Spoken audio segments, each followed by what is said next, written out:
Quem está conosco hoje, pela primeira vez na casa, como palestrante, é a nossa irmã Rose. Até às 19 horas, a água para você. Muito obrigada. É a primeira vez. Foi a minha primeira casa que eu aprendi aqui, né? Comecei aqui. Então, assim, a emoção, vocês não fazem ideia como tá, né? Almejava muito esse dia. E esse dia chegou. Então, eu espero, assim, a compreensão de todos pelo nervosismo, mas a gente vai fazer o melhor, né? Tentar fazer o melhor que estiver ao nosso alcance. Muito obrigada mesmo à casa, né? Por tudo, vocês não fazem ideia o que é essa casa, a espiritualidade que já fez em minha vida. Então, assim, foi o divisor de águas em minha vida, essa casa. Tá? Então, a gente vai começar, eu estou...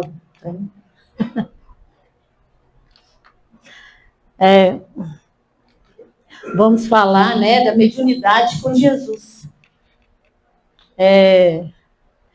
A importância de nos preparar, né, para esse trabalho tão maravilhoso.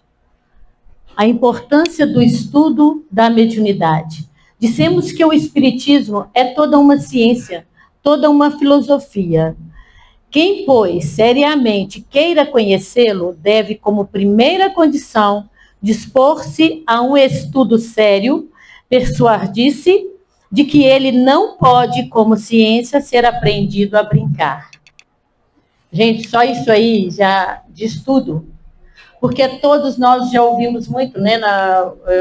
Esqueci o dia que foi numa quinta-feira que eu vim aqui, teve uma palestra, né? E estava falando também sobre essa importância da mediunidade. De como todos nós temos um grau de mediunidade. E não por ser um pequeno, ou um minúsculo, ou um maior grau, que a gente é mais ou menos importante, né? Então, a gente quando fala lá, não ser aprendido a brincar. Aí nós vemos aqui nessa casa maravilhosa que tem esse tratamento. Gente, que esse tratamento é... Vocês desculpem essa emoção toda, mas é porque realmente tudo mesmo de mudança boa na minha vida eu devo a esta casa. Né? E nós falamos dessa casa, a gente sabe que não é a casa física, né? Essa casa de madeira, né? É cada um desses médicos que estão aqui, cada um de nós também que se esforçamos. Quando a gente chega aqui para o tratamento, a gente não leva isso na brincadeira. Eu vim aqui e vim tratar uma dor de cabeça. A dor de cabeça, Sara, a gente faz igual faz no médico, né? Você toma o primeiro comprimido que o médico manda, depois toma mais, porque eu já melhorei. E quando a gente fala de mediunidade, a gente não está falando só dessa mediunidade ostensiva que tem aqui na casa, que as pessoas de tratamento... Não, a gente está falando dessa recepção que a espiritualidade traz, sabe? Todos nós temos esse grau, sim. Por exemplo, a cura. A cura acontece quando nós estamos receptivos a ser curados. Né? Não adianta eu chegar aqui e falar, vou lá no Augusto, vou fazer 3 dias de tratamento e melhorei. E depois, se a gente não fizer aquela limpeza, é uma limpeza mental mesmo, a gente não cuidar da nossa vida, do dia a dia, daquilo que nós fazemos. Porque quando Jesus fala, orai e vigiai, eu costumo brincar que não é para vigiar o outro, não, é para vigiar nós mesmos, os nossos pensamentos. Porque os nossos pensamentos é que atraem o bem ou o mal que queremos. Então, quando fala como ciência ser aprendido e não brincar, não é para brincar, é para levar a sério mesmo o Evangelho de Jesus. Não é levar a sério o Espiritismo, é para levar a sério o Evangelho de Jesus. Né? Que é para a gente isso mesmo, a gente instruirmos. Né? para que a nossa luz possa acender. Mediunidade e médium. Chama-se mediunidade o conjunto de faculdades que permitem ao ser humano comunicar-se como o nível... Desculpa. Comunicar-se com o mundo invisível, porque eu preocupei aqui com o microfone. É a faculdade natural que permite ao homem comunicar-se com os espíritos. Faculdade natural. Aí vocês não pensam que é só quem está numa mesa mediúnica. Todos nós temos essa capacidade de sentir, como já disse no início, um pouco ou muito, sabe aquelas coisas que a gente faz, nós tivemos uma intuição. Aí se você abrir o seu coração, se você deixar ouvir, olha só, vou contar aqui só nessa mediunidade assim simples, que eu nem sabia, gente, eu nem sabia que existia espírito, até então eu conhecia assombração, né? Não conhecia espírito, não. Eu conhecia assombração. Minha mãe via muita assombração. E eu cresci com esse medo de assombração. Então, eu não tinha gostado nem de passar perto de uma casa espírita. Um dia, eu era catequista numa igreja. Aí eu fui levar uns mimeógrafos, não sei, muita gente nem sabe o que é, né? Para passar lá, para dar aula lá de catequese. E quando o padre abriu a porta, ele estava bebendo cerveja. Eu saí dali e falei, nunca mais vou voltar. Gente, eu ouvi uma voz, mas uma voz tão forte falando comigo. Não foi ele que te chamou. Ele é um ser cheio de defeitos como você. Gente, eu ouvi isso claramente, só que eu não entendi de onde que veio, né? Eu falei, que pensamento besta esse meu, né? Porque não tinha conhecimento. Hoje nós todos aqui, né, a gente tem um pouco de conhecimento. Então, eu fiz um julgamento ali, certo? E a gente não pode julgar, a gente tem que vigiar o nosso pensamento, né? Então, quando eu fiquei desse jeito aí eu entendi, ali eu já entendi que eu não poderia continuar julgando. Voltei para a igreja, tranquila, sabe? E hoje, quando eu falo que a gente vai estudando o Evangelho e vai entendendo isso, quando falo orar e vigiar, é orar e vigiar os nossos pensamentos mesmo, orar, porque assim, aquela frase, né, diga com quem tu andas que eu direi quem tu és. Então, qual o pensamento que eu estou tendo?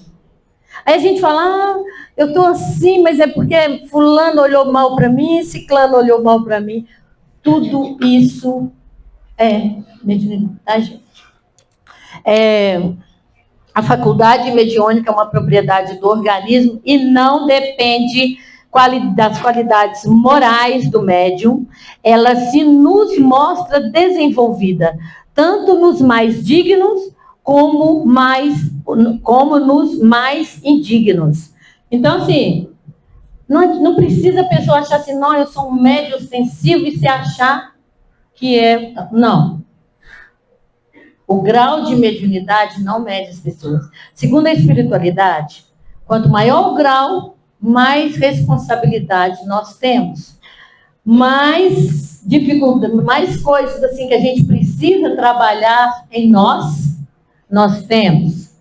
Então, a gente não fica assim, eu vejo, eu escuto. Não faz diferença. O que faz diferença é como nós utilizamos a nossa mediunidade. É uma faculdade orgânica. Não, desculpa, é isso mesmo. É uma faculdade orgânica de que são dotadas todas as criaturas em maior ou menor grau de desenvolvimento. Médium, todo aquele que sente, num grau qualquer, a influência dos espíritos.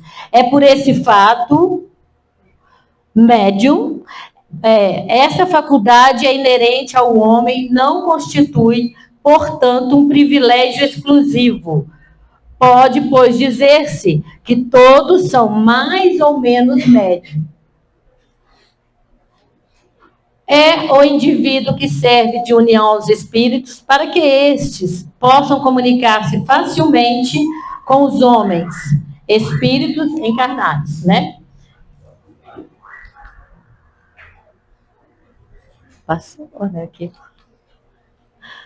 Qual a verdadeira definição da mediunidade? A mediunidade é aquela luz que seria derramada sobre toda a carne e prometida pelo Divino Mestre aos tempos do Consolador, atualmente em curso na Terra. A missão mediúnica, se tem os seus percalços e as suas lutas dolorosas, é uma das mais belas oportunidades do progresso e de redenção concedidas por Deus aos filhos misérrimos.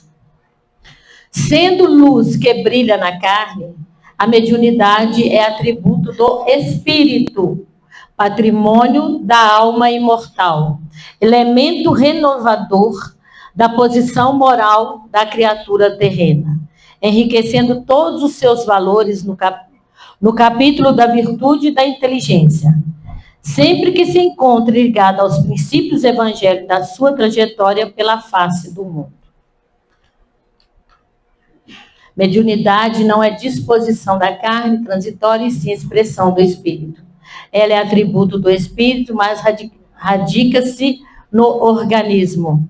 A mediunidade é a faculdade da alma que se reveste de células no corpo, a fim de permitir a decodificação da onda do pensamento procedente de outra dimensão para torná-la entendimento objetivo.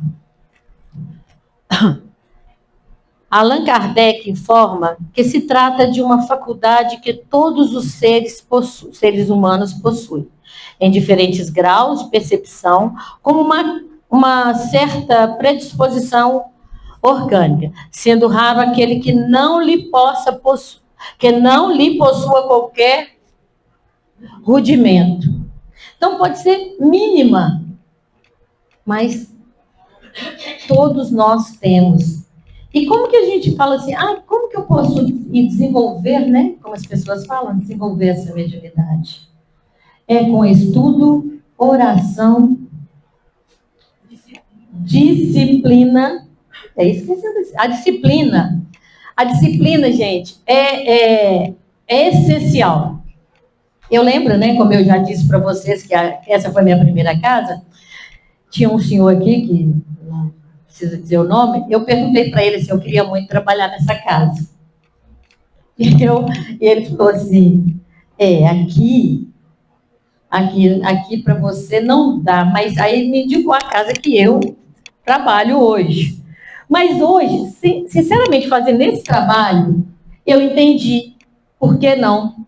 E acho que nem era ele que estava falando para mim que aqui não dava para mim, tenho certeza. E nem sinto assim, por que não? Porque hoje eu entendo. Pensa numa mulher indisciplinada. Sou eu. Detesto horários. Sabe essas coisas que a gente tem que fazer? Gosto muito de chegar, quando cumpro, né? Eu gosto de cumprir meus horários.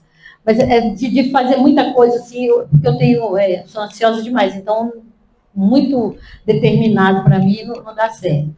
É igual quando o Emmanuel foi seu, né? Do Chico. Isso, aí ele falou, Chico falou, o que é que eu tenho que fazer? Disciplina. E mais o quê? Disciplina. E mais o quê? Disciplina. Pois então, é. No começo da conversa, disciplina. Foi aí que eu estou falando, que eu pensava. Hoje, olha só, gente, isso deve ter quase 20 anos que eu comecei aqui. Sim, deve ter quase 20 anos. Não estou exagerando. Foi depois desse estudo que veio na minha mente isso. Mas eu nunca fiquei assim lamentando, sinceramente. A casa que eu fui, eu amo, adoro, fico lá, né, bem lá. Mas assim, eu fiquei.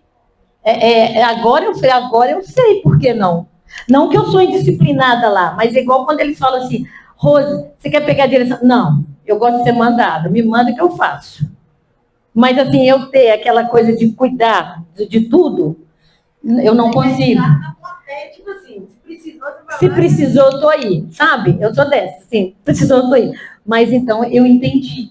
porque aqui realmente, não porque as outras casas não sejam sérias, pelo amor de Deus, não é isso que eu estou falando não, Eu tá? acho que cada uma trabalha De- conforme o mentor daquela É, Igual eu sou de um jeito, você de outro, cada um quer de um jeito. Com Então, eu acho que certeza. a casa funciona assim. é desse jeito.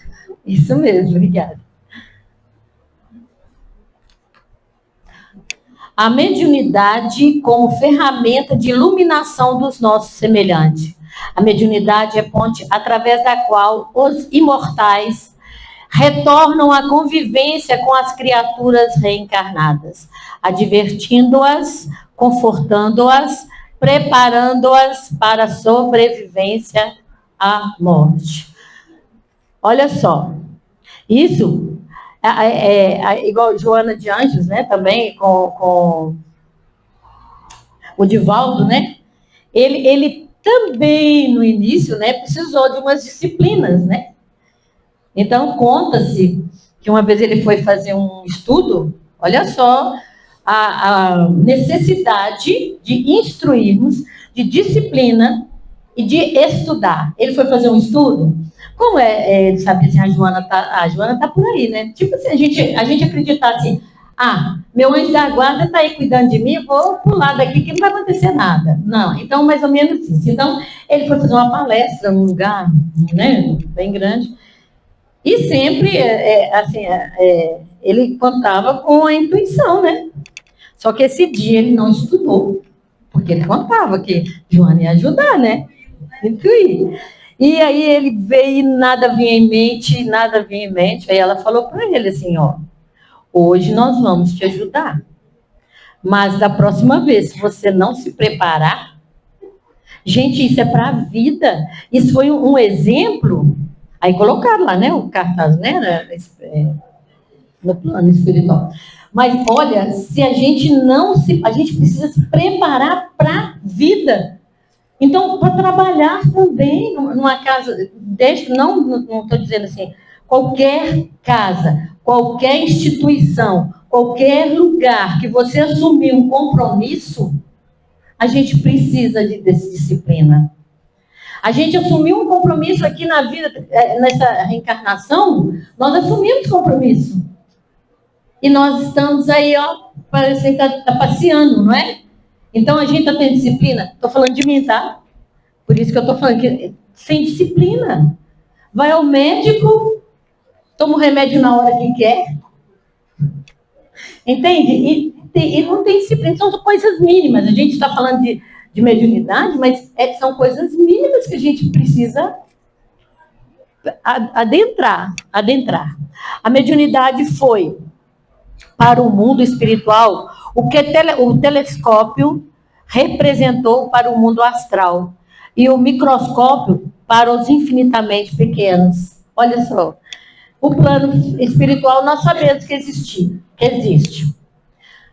Por mais que não acredite, eu costumo falar assim, não tem problema se não acredita, né? Porque está tudo na nossa consciência, né? As leis divinas estão na nossa consciência. Quantas vezes estou conversando com alguém que fala, não acredito, eu tudo bem. Mas não forço ninguém a saber. Mas, eu quero ouvir. Então tá. Então vamos ouvindo, mas as leis divinas estão na nossa consciência. Né? Então, Posição do bem, porque eu não fiz uma palestra que eu ouvi de um tempo atrás, ela falou que todos nós viemos aqui lá em cima, a gente prometeu que viemos aqui para fazer o bem. Só que quando a gente chega aqui, você sabe o caos que a gente desvia do caminho. É verdade.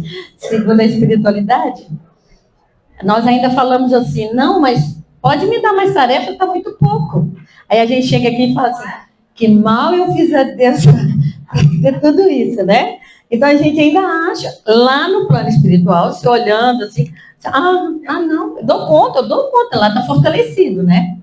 Lá você se fortalece, né? Com os estudos, com os preparos, aí quando você chega aqui, aí você fala, ai meu Deus, segundo, né, a espiritualidade, a coisa é assim, eles vão fazendo assim, bem dividido em suaves prestações.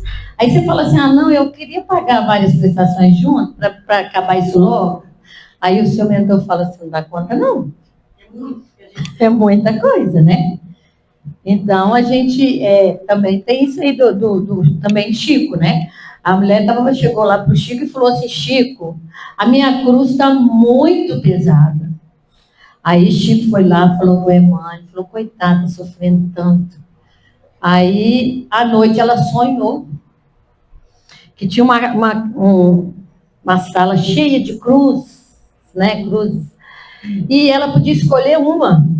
Ela foi lá, olhou, tinha a cruz grande, o cruz de todo tamanho. E ela pegou a menorzinha que tinha lá. Aí ele falou para ela, mas essa é a sua. Entende? Então, assim, a gente precisa entender isso. Que existem cruzes maiores que a nossa. Mas não é para ficar assim, olhando assim, coitadinho de mim, ou então coitadinho do outro, e achar. Não. Quando ele fala isso, que tem cruzes maiores que a nossa, é para nós também nos trabalhar em nós, né? É justo considerarmos todos os homens como médium?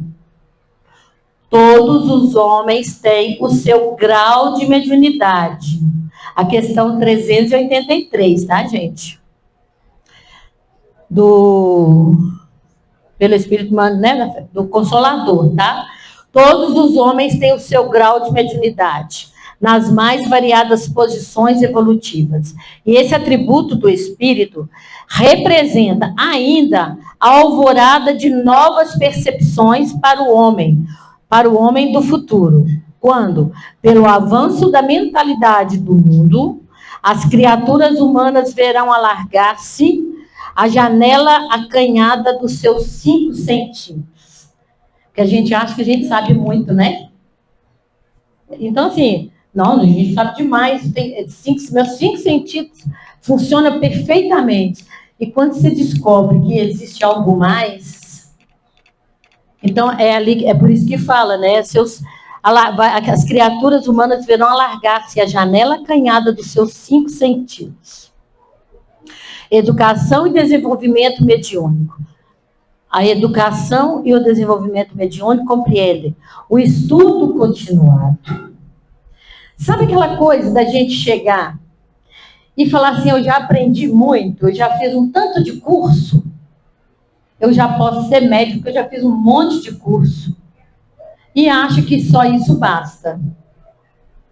É estudo continuado. O compromisso com a tarefa, a orientação correta, o progresso moral. Então, é aquela mudança íntima, né, que nós precisamos fazer. Não é que o médium tem que ser aquele santo, mas é aquele que está cada dia tentando ser melhor que si mesmo. Porque nós estamos aqui para melhorarmos. Nós estamos aqui para ser melhores que nós mesmos. Felizes são aqueles que procuram sempre estar se melhorando e sempre sendo melhor que a si mesmo. Sem ficar apontando para o outro e comparando. Eu sou bonzinho, né? Então, é disso que é igual quando a viúva, né, foi colocar quando eu falo de comparando, foi colocar lá a doação dela, né, que ela falou, Senhor, é o que eu tenho, né, e entregou. O outro jogou assim, bem para fazer aquele barulhão que tinha, né, falou que tem mais. Então, assim, não é isso. Então, a gente fazer o nosso melhor em silêncio, com oração e vigilância. Pode falar. E eu também estava lendo um livro que lá fala que às vezes a pessoa acha que você doar, é só você doar uma roupa usada, um sapato, ou doar uma cesta básica. Lá fala, às vezes a pessoa está precisando de uma palavra, ou só de um abraço, ou uma orientação. Então, doação é várias coisas. É isso mesmo. Deixa eu continuar aqui. Essa já li? A Severa Divaldo, mediunidade, a Severa Divaldo. A mediunidade é antes de tudo, uma oportunidade de servir. Bênção de Deus, que faculta manter o contato com a vida espiritual. Graças ao intercâmbio, podemos ter aqui não apenas a certeza da sobrevivência da vida após a morte, mas também o equilíbrio para resgatarmos com proficiência os débitos adquiridos na encarnação anteriores. É aquilo que nós estávamos falando, dos débitos que a gente adquiriu, né? E aí vem, vamos lá, então é igual um cartão de crédito, né? Eu já disse isso. A gente paga um pouquinho e volta para pagar aquela dívida que ficou. Sabe o que a gente faz? A gente vai e faz mais dívida. No cartão de crédito não é assim? A gente paga aquela conta e vai lá e faz outra. Às vezes paga a fatura até adiantada. Quando eu falo assim, eu estou falando de mim, tá? Paga a fatura até adiantada para poder ir lá comprar mais. Então, assim, é uma coisa muito... E é isso aí que a gente precisa entender. Nós precisamos diminuir os débitos para melhorar o crédito, né? Para melhorar eu falo até que é com a nossa consciência, sabe, gente? Porque eu falo, quando Jesus fala assim, perdoa enquanto está a caminho. Eu percebo que esse perdão maior, lógico, temos que perdoar todos. Mas quando perdoa enquanto está a caminho, é perdoar nós mesmos. Estava conversando isso ontem com um motorista de aplicativo evangélico, aí tocou no assunto. Eu falei, a gente perdoar a gente mesmo. Mas como assim? Né? Aí eu falei com ele assim, desculpa, você está entrando no assunto, mas olha só, a gente chega tudo bem que você não acredita, falei com ele assim, mas chega lá no plano espiritual e você acredita que o inferno existe, que aquele fogo vai te queimar, e aí você não se perdoou aqui. Quando você chega no plano espiritual que cai essa ilusão, o que a gente faz? Começa, não, eu fiz isso tudo, nossa, eu mereço esse fogo. Aqui na Terra, gente, se a gente não, aqui nesse plano físico, aliás, se a gente não conseguir se perdoar, a gente transforma a nossa vida em inferno. A gente entra em depressão, porque a gente não consegue se perdoar. Um dos fatores, não estou falando que é o fator, tá? Um dos fatores da depressão é a falta de auto-perdão, de auto-amor. Então, a gente precisa se perdoar. Todos nós erramos. Todos nós temos erros. Né? Senão a gente não estava aqui, né? Porque aqui não tem perfeição. Já passaram espíritos bem adiantados aqui, né? Mas é que a gente sabe que é um planeta de prova e expiação. Então, a gente errou, já errou, vamos errar. Infelizmente, eu tenho que contar isso para vocês, que a gente não está livre de dar uns deslizes aí na vida, sabe? Então, assim... Então, isso que eu estava falando com ele, eu falando com ele assim, então, se você imaginar isso, que o fogo, esse fogo, porque ele estava falando do fogo, do como é que queima, né? O fogo do inferno. E ele explicou até como é que queima, tá? Que queima um corpo, nasce outro corpo, queima um corpo, nasce outro corpo, queima um corpo. Ele até me explicando, então eu fui falando isso. Então, assim, a gente precisa se perdoar, né? Alguém levantando? Não. Mediunidade com Jesus. Mas a mediunidade chega ao seu ápice com Jesus. Porque o mestre não foi um médium comum, mas o excelso médium de Deus. Por seu intermédio, toda a lei divina se fez visível. E o seu grau de sintonia com o Pai era tal que ele mesmo nos afirmou: eu e o Pai somos um. João 10:30.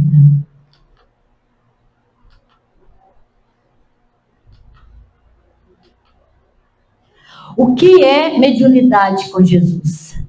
É colocar em prática a lei de amor. É vivência da caridade. É serviço aos semelhantes. É aprender a servir. Gente, olha só essa mediunidade com Jesus. Ali está falando que você tem que estar dentro da casa espírita para você ter mediunidade com Jesus? Olha só, você precisa colocar em prática a lei de amor. Nós viemos aqui para aprender a amar. Sabiam? Porque às vezes a gente fala assim, eu sei que eu tenho um objetivo nessa vida, mas eu tenho um objetivo, eu sei que tem um objetivo. Gente, se a gente aprender a amar o outro, amar não só aqueles que nós conhecemos, mas olhar para o outro, sabe? Com empatia, com simpatia, sabe? Com carinho. Só de você olhar, já levar para o outro, ver o outro sofrendo e conseguir fazer uma prece em direção àquele outro. Né? Então, se a gente conseguir isso, olha lá, você já está trabalhando a mediunidade com Jesus. É a vivência da caridade. Aí Jesus falou assim, ninguém tem maior amor do que aquele que dá a vida pelo irmão.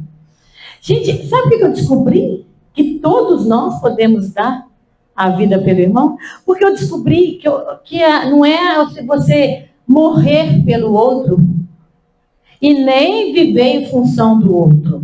Não é isso. Mas é quando você dá um tempinho, uma coisa que nós não estamos tendo tempo de fazer, é tirar um pouquinho do nosso tempo para o outro. Nós não estamos tendo tempo de ouvir o outro.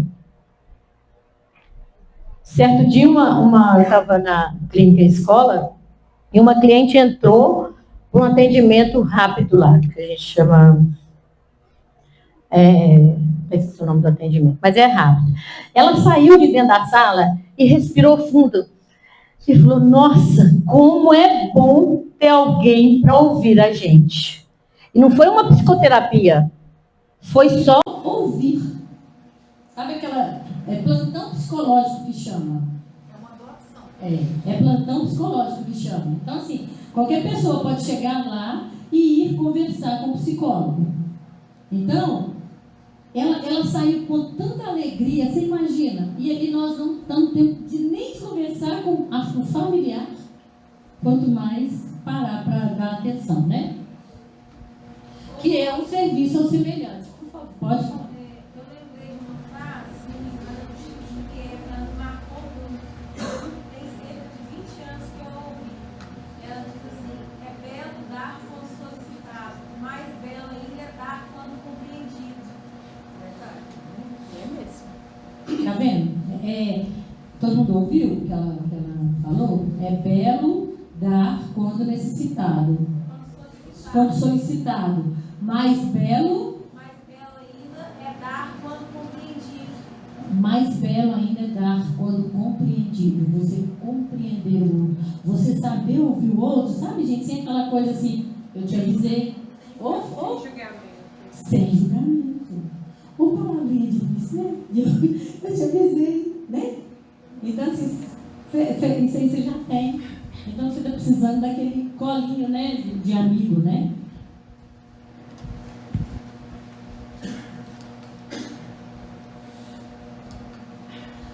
Decálogo para médiuns. Olha só, hein? Rende culto ao dever. Não há fé construtiva onde falta respeito ao cumprimento das próprias obrigações. O que isso quer dizer? Olha só, eu venho aqui, falo bonito, né? Não vou falar bonito, não, né? Vamos ver que eu falo bonito, né? E vem aqui, fala aquelas palavras lindas e toca o coração. Aí chego em casa, minha neta fala, oi, vó. Fala, vai dormir, e vai, né? Então, onde que está a minha caridade? Então, para a gente olhar isso também, porque quando fala lá, olha, cumprimento das próprias obrigações, cumprir também o que nos é de responsabilidade, tanto dentro e fora da casa espírita, né? Trabalha espontaneamente. A mediunidade é um arado divino que o óxido da preguiça enferruja e destrói. Hoje eu não vou não. Esse óxido da preguiça enferruja a qualquer um, né? A gente sabe que se você ficar muito tempo deitado ou sentada, enferruja, né, gente? Para mesmo. Estou comendo o microfone. esperes recompensas do mundo. Desculpa, gente. Não te creias maior ou menor, como as árvores frutíferas espalhadas no solo. Cada talento mediúnico tem a sua utilidade e a sua expressão. Olha só. Porque de repente a gente pensa que só, vou falar novamente, né? Só essa mediunidade ostensiva que tem o seu valor. E nós sabemos que não. Toda mediunidade tem o seu valor. Quando você sente aquela intuição, ou então quando você sente aquela sensação que você fala assim, não é minha. Entre em oração, gente. Vai eu contar mais uma história. Essa, né, pessoal aqui, dá licença. Estava na minha casa, uma alegria com meus netos todos. De repente, bate uma tristeza, mas uma tristeza, uma vontade de morrer, uma coisa horrorosa. Muito, muito triste. Aí eu já estava mais tempo aqui, né? Lá aqui não, no Espiritismo. Já tinha estudado um pouquinho mais. E aí que isso não é meu. Gente, eu estava fazendo, mexendo angu, para vocês terem ideia que mediunidade acontece. Eu estava lá mexendo no angu e comecei a fazer oração.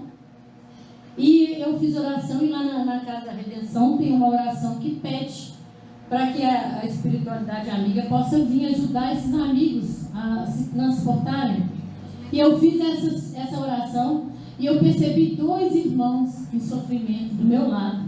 Mas eles choravam. Então eu sensitiva, né? Eu sentia aqueles irmãos. E quando eu fiz a oração, eu percebi na minha mente esses 2 irmãos. E graças a Deus, aí pronto, foi como diz a minha mãe, dizia, né? Foi como tirar com a mão. Aí continuou essa pessoa, né? Aconteceu também no início que eu estava aqui nessa casa, eu estava aprendendo ainda, tinha acho nem 1 ano que eu estava aqui, estava na minha casa, eu morava aqui perto, e estava lá costurando, de repente também veio uma sensação horrível de morte, e pensando assim, muito, muito triste. Aí a sorte que eu tinha que buscar minha neta que estudava ali na frente. Quando eu cheguei na frente aqui da casa de Augusto, eu pensei assim, por que eu me matei? Aí que eu fui entender que o pensamento não era meu, aquela tristeza não era minha. Aí entrei em oração novamente e esse irmão foi socorrido. Graças a Deus. Por que eu falo que foi socorrido? Porque eu senti que passou tudo. Então, o povo diz que isso chama médio esponja. Tá? Puxa tudo. Então, mas aí agora eu já aprendi que eu tenho que estar vigilante, orar e vigiar. Tá vendo como que às vezes a gente apanha para aprender? Orar e vigiar. E quando qualquer coisa está diferente que não é sua, entre em oração, entre em prece. Conhece-te a ti mesmo. Quando a gente se conhece, dificilmente alguém faz você mudar seu caminho. Por isso que a gente precisa se conhecer, né? Onde eu parei? Não esperes recompensas no mundo. As dádivas do Senhor, como sejam os fulgores das estrelas e a carícia da fonte, o lume da prece e a bênção da coragem, não tem preço na terra. Não contradizes a ação. Todos os companheiros são chamados a cooperar no conjunto das boas obras, a fim de que se eleja uma posição de escolhidos para tarefas mais altas. Não te encarceres na dúvida. Todo bem, muito antes de externar-se por intermédio desse ou daquele intérprete da verdade, procede originalmente de Deus. Gente, se é um bem, se é para fazer um bem, você está vendo que é para fazer um bem, é de Deus. Né? Então, duvide quando você fala, peraí, isso não é certo. Né? É o livre-arbítrio. Também, olha que tem pouco tempo, tá? Eu lá na adolescência escutei no jornal um senhor falando assim que matou a moça porque escutou Deus falando para ele que era para matar. E isso ficou na minha cabeça assim, né? Quantos anos, quantas décadas. E agora, não, depois, né, que eu conheci o Espiritismo, eu entendi. Eu ficava pensando, como assim, gente? Como Deus vai mandar alguém, né? Mas infelizmente ainda, né? As pessoas confundem, né? As pessoas às vezes, né, que vão cometer um crime, não tem notícia assim que eles fazem oração antes, né? Aquele lá do cangaço, né? Fazia oração antes de andar Lampião, né? Então, assim, estuda sempre à luz do conhecimento, armar-te o espírito contra as armadilhas da ignorância. Estuda sempre. Qual que é a armadilha da ignorância? É isso que eu acabei de falar, né? Que a gente precisa entender. Isso é uma coisa boa? Nós temos que ter discernimento. Não te irrites. Cultiva a caridade, a brandura, a compreensão e a tolerância, porque os mensageiros do amor encontram dificuldade enorme para se exprimirem com segurança através do coração conservado em vinagre. Gente, essa de não se irrite, essa a gente tem que trabalhar muito, né? Mas é muito mesmo. Trabalhar muito para não se irritar. Para entender que o outro pode estar num momento. Quem é que quando alguém faz uma coisa assim, que é isso? Como assim essa pessoa? Quem é que vai pensar assim? Mas, coitado, como será que está o dia dele? É o julgamento.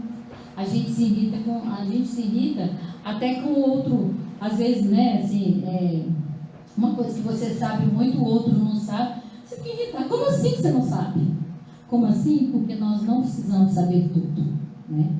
Cada um tem um grau de capacidade, cada um tem a sua capacidade. Tem coisas que aquele que não sabe fazer aquilo que você sabe, faz que você não sabe, né? Então a gente precisa entender isso. Desculpa incessantemente. O ácido da crítica não te piora a realidade. A praga do elogio não te altera o modo justo de ser. E ainda mesmo que te categorizem a conta de mistificador ou embusteiro, esquece a ofensa com que te espanquem o rosto, e guardando o tesouro da consciência limpa, segue adiante, na certeza de que cada criatura percebe a vida do ponto de vista que se coloca. Então, eu falo isso muito também para os meus netos. Porque eles falaram que é isso de mim. Então eu falo para elas, a minha neta tem 10 anos, eu falo, olha, muitas vezes as pessoas falam aquilo que elas têm no coração. Às vezes nem está falando de você, mas você não deve levar para você aquilo que o outro pensa. O que o outro pensa é dele. Por isso que você tem que fazer. Você veste o que você gosta, e se o outro não gostar, não tem problema, porque você está gostando, é você que está com a roupa. Então deixando ela assim, para não ficar naquela de querer fazer tudo que os outros fazem para ser iguais, né?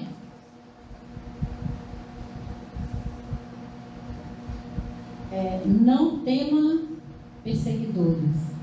Lembra-te da humildade do Cristo e recorda que ainda ele, anjo em forma de homem, estava cercado de adversários gratuitos e de verdugos cruéis, quando esqueceu na cruz, com suor e lágrima, o divino poema da eterna ressurreição. Gente, então a gente fala assim mesmo, porque o Cristo até hoje é criticado. Até hoje, não é que ele foi, ele até hoje é criticado. Por todas as maravilhas. Com tudo que a gente sabe, que ele falou, estarei contigo. E aquele que crê nisso, que Jesus está conosco, através dessa espiritualidade amiga, através dos nossos mentores, dos nossos anjos da guarda, gente. E anjo da guarda é assim, você precisa estar lembrando dele, falando, vem cá, vamos assistir aquela palestra ali comigo? Ele vai intuir a gente a fazer o bem. Vai, com certeza. Mas se estiver indo para o lado do mal, ele fica triste. o livre-arbítrio é nosso, gente. Eu falo que antes, quando eu falei para vocês que antes da casa Augusto César Neto, eu era uma. Depois da casa Augusto César Neto, eu sou outra. Eu vou falar para vocês. O meu anjo da guarda, naquela época, ele ficava longe de mim pensando assim: ah, meu Deus, é eu mesmo que tenho que tomar conta dessa criatura? De verdade. Era muito difícil. Sabe aquele filho rebelde que você fala, você bate o joelho no chão e vai pedindo a Deus? Então eu imagino de verdade mesmo. Eu fico imaginando o meu anjo da guarda naquela época, da minha juventude. Como que ele ficava? É igual, olha o que eu falava para os meus catequizandos. Faça o que eu falo, mas não faça o que eu faço. As crianças, gente, os meninos. Eu ia lá na Semana Santa, lá na não sei aquela. Eu esqueci o nome do lugar que a gente ia lá longe, subia uma montanha, Serra da Piedade. Minha cabeça está falhando. Eu ia lá na Serra da Piedade, fazia confissão, confessava com o padre. Eu ficava só um dia, sabe? Só um dia eu estava ali naquela paz maravilhosa. Aí quando eu esquecia lá da Serra da Piedade, pronto, já dava dor de cabeça para o anjo de novo. Acho que ele está no céu, não está lá, mas... Verdade. Mas por quê? Por que acontecia isso comigo? Porque eu não tinha disciplina, perseverança de melhorar, né? Porque a gente fala assim, mas eu sou assim, né? Com a síndrome de Gabriela, eu nasci assim, eu cresci assim, eu vou ser mesmo assim. Não. A gente pode mudar, é só a gente querer. A espiritualidade fala assim, quando é perguntado, né, por Kardec. Os espíritos influenciam em nossa vida, ele fala muito mais do que possas imaginar. E o que podemos fazer? Basta o mínimo, ele não falou assim, basta muita força de vontade. Ele falou, basta o mínimo de força de vontade para mudar, para melhorar. Então, quando fala aqui, né, que a gente precisa estudar, a gente precisa de disciplina, e a gente vai deixando, eu não sou médium. Tem muita gente que nem segue religião nenhuma para não ter que mudar, gente. Tem gente que não trabalha com a mediunidade para não ter que mudar. Eu estou falando de pessoas que eu conheço, tá? Não tô, assim, nem estou citando não. Mas tem para não ter que mudar. Né? Que a salvação, querendo ou não, é individual. É individual. Então, e a mudança também, você não muda a mim nem a você. Eu mesmo posso mudar. É igual você falou do anjo da guarda, né? Nós temos o livre-arbítrio. Segundo a espiritualidade, nem Deus interfere no nosso livre-arbítrio. Presta atenção uma coisa dessa. Então, como? Então, você vai... Aí não adianta você falar assim, oh, meu Deus, por quê? Deus não castiga ninguém, gente. Sabe quem castiga a gente? A nossa consciência. Vocês podem ver que quando a gente faz algo que não é agradável, que a gente sabe que não é bom, ninguém precisa saber, ninguém. Mas você fica assim, você olha para nota me olhar, porque sabe o que eu fiz? Nossa, já descobriu o que eu fiz. Você não tem paz, é verdade. É onde que a gente fala do inferno que transforma. Por isso que a gente precisa se perdoar. E é onde entra a depressão também que eu estou falando. Porque a gente faz isso, a gente começa a ficar... Nossa, está todo mundo meu, né? Eu já passei. Não, tem que passar. Já.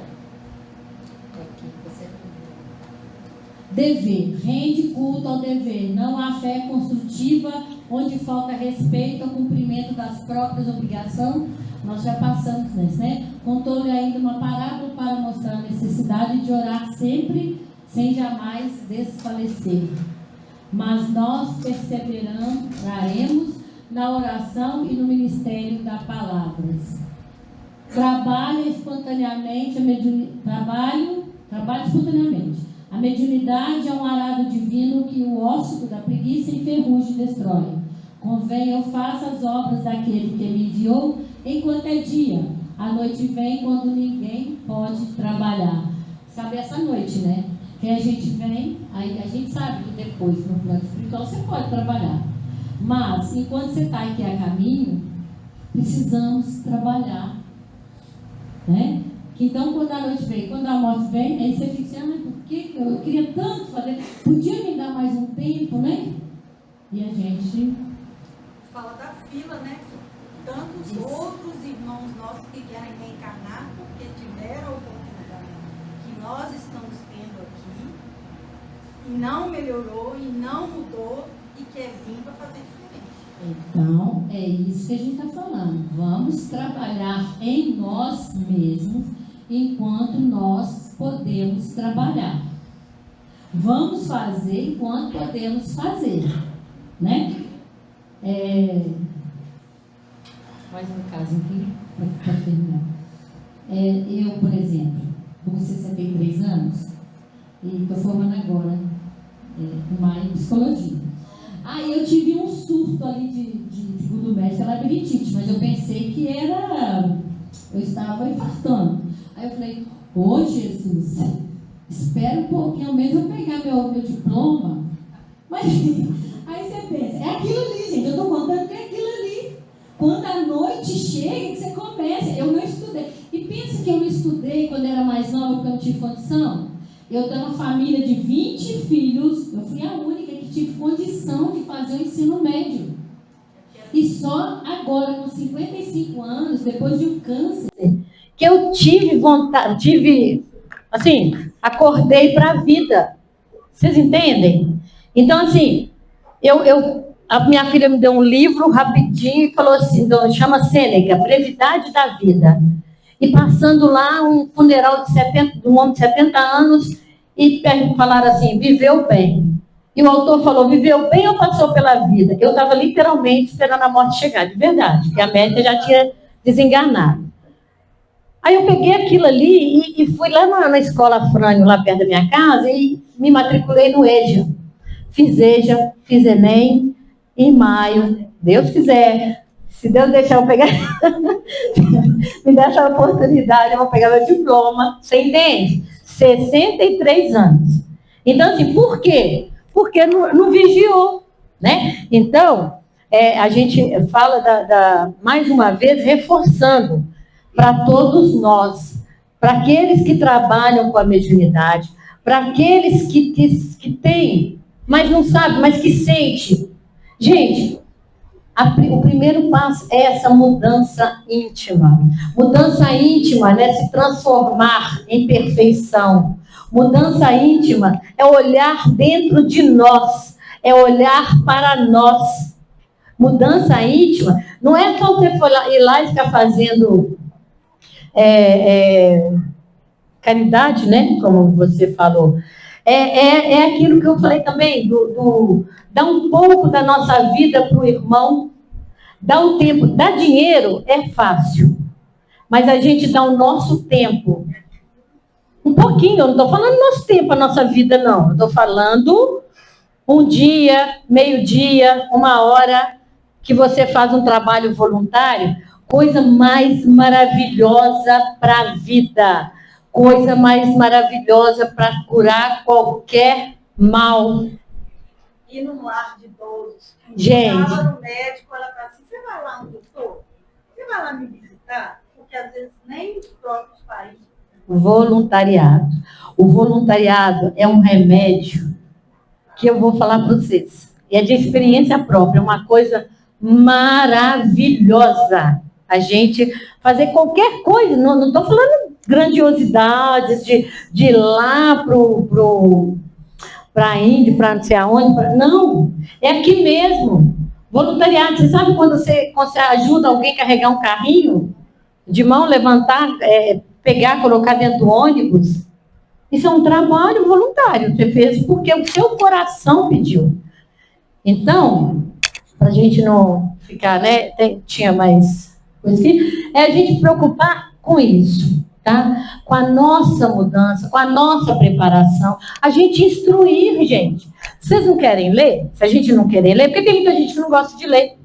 Assiste essas reuniões. Eu te falo, todo mundo que quiser, tem um grupo que chama da Senhora da Glória, em Minas Gerais, tem a radionovela de livros espíritas.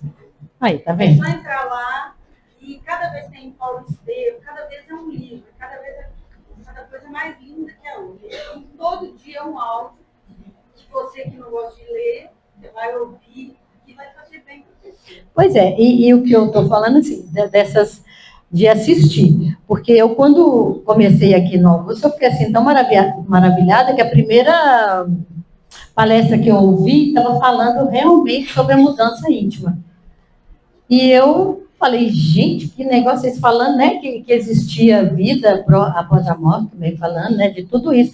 Foi assim, foi uma coisa maravilhosa. E eu vim aqui, quando eu vim no Augusto, foi para pegar uma psicografia que minha irmã sonhou com meu irmão, que tinha sido assassinado, e eu vim. Gente, eu não consegui. É só isso aqui, só para quase terminando. Eu não consegui a psicografia. Um dia eu sentada numa dessas cadeiras, comecei a agradecer. Comecei por Augusto, agradecendo, e comecei por Deus, Jesus, aí cheguei no Augusto, aí comecei a agradecer meu irmão, porque por ele é que eu vim. Gente, aconteceu uma coisa maravilhosa comigo sentada aqui. Tinha um rapaz que cantava, acho que ele até se encarnou. Aí ele cantava e eu cantando. Gente, eu tive, até então não sabia o que era, um desdobramento, e vi meu irmão amparado por 2 espíritos. E aí foi falado para mim assim, que ele não gostava de escrever nem quando estava aqui. Imagine, que por isso que ele não mandou. 3 anos depois que eu vim aqui para pegar a psicografia, tá? E eu ganhei muito mais do que essa psicografia. Né? Então, olha, gente, muito obrigada. Eu peço desculpa para vocês, assim, o nervosismo, porque pensa, quando a gente fala assim, o meu sonho era fazer um estudo nessa casa. Agora eu estou realizada, né? Agora só falta o diploma. Gente, muito obrigada, viu? Tudo de bom. Deus abençoe. Obrigada. Faz a prece. Sim, claro. Deus Pai, Jesus, amigo e amado Mestre, Augusto César, meu querido irmão e amigo, muito obrigada. Muito obrigada por mais esta noite, obrigada por esse momento, obrigada por esta vibração. O meu coração não cabe de tanta felicidade. E peço, Senhor, que essa felicidade, que essa alegria possa irradiar a esses outros corações que compartilharam comigo essa noite. Obrigada, Jesus. Obrigada, meu anjo da guarda. Pedimos também por todos aqueles que aqui estão. Pedimos por todos os trabalhadores desta casa, de paz, de luz. Que essa casa continue com essa paz, com essa luz, com essa harmonia. Senhor, muito obrigado. Hoje eu só posso agradecer. Obrigado, obrigado. Que assim seja.